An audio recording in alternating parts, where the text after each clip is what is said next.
আমরা যারা দেশে থাকি তারা চিন্তা করি বিদেশে মনে হয় অনেক সুখ আর টাকার গাছ আছে।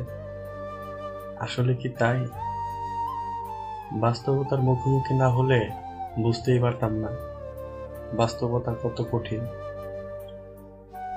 আমরা অনেকের কাছ থেকে শুনি প্রবাস জীবনের গল্প। সেই গল্পগুলো কি আদৌ আমরা বিশ্বাস করি? বিশ্বাস করি না। কেননা আমরা তো আর বাস্তবে দেখি না। বাস্তব আর কল্পনাতে অনেক পার্থক্য। কল্পনা কল্পনার মতো থাকে, আর বাস্তব বাস্তবের মতোই চলতে থাকে। আমি সৌদি আরব থাকি প্রায় 2 বছর হলো। 4 লাখ টাকা খরচ করে আসলাম। বাবার বয়স হয়ে গেছে, এখন আর আগের মতো কাজ করতে পারে না। নিজের কাছেই খারাপ লাগে যখন শুনি বাবা এখনো কাজ করে। সরি বাবা, এখনো তোমার কষ্টটা দূর করতে পারলাম না, আমাকে ক্ষমা করে দিও। এই প্রবাসে না আসলে হয়তো বুঝতেই পারতাম না কষ্ট কাকে বলে। হয়তোবা বুঝতেই পারতাম না তুমি কতটা কষ্ট করেছো আমাদের মানুষ করার জন্য। সরি বাবা। এখানে আসার পর বুঝতে পারলাম টাকা ইনকাম করা কতটা কষ্ট। জীবনের মানেটা আসলে কি, হয়তোবা সেটা অজানাই থেকে যেত এই প্রবাসে না আসলে। এখানে এসে দেখলাম মানুষ কতটা কষ্ট করে।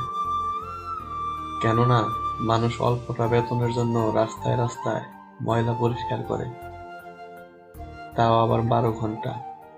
কেউ কেউ আবার 15 ঘন্টাও কাজ করে। তারপরও কিন্তু তারা থেমে নেই, বেঁচে আছে তাদের পরিবারের জন্য। সে জানে সে যদি থেমে যায় তাহলে তার পরিবারও থেমে যাবে, কারণ তার ধারায় তার পরিবার চলে। সে যদি থেমে যায় তাহলে তার পরিবার না খেয়ে থাকবে। এটাই মনে হয় দুনিয়ার অদ্ভুত এক নিয়ম। এটাই মনে হয় মধ্যবিত্ত। একজনের টাকা দিয়ে 8-10 জনের খাবার জোটাতে হয়। নিজে 2 টাকা খরচ না করে প্রয়োজন ছাড়া 3 বেলা খাবার খরচ আর বাকি খরচগুলো চালাই। যারা রাজমিস্ত্রি কাজ করে তারা ভোর 5টায় ঘুম থেকে ওঠে বাথরুম আর গোসলের জন্য। তাহলে তো আবার সিরিয়াল পাওয়া যাবে না, পরে পলিথিনে করে খাবার নিয়ে যাবে। দুপুরে খাবার সময় হলে রাস্তার পাশে বসে পলিথিনেই খাবে। কাজ শেষ হলে সন্ধ্যায় রুমে এসে আবার রান্না করবে।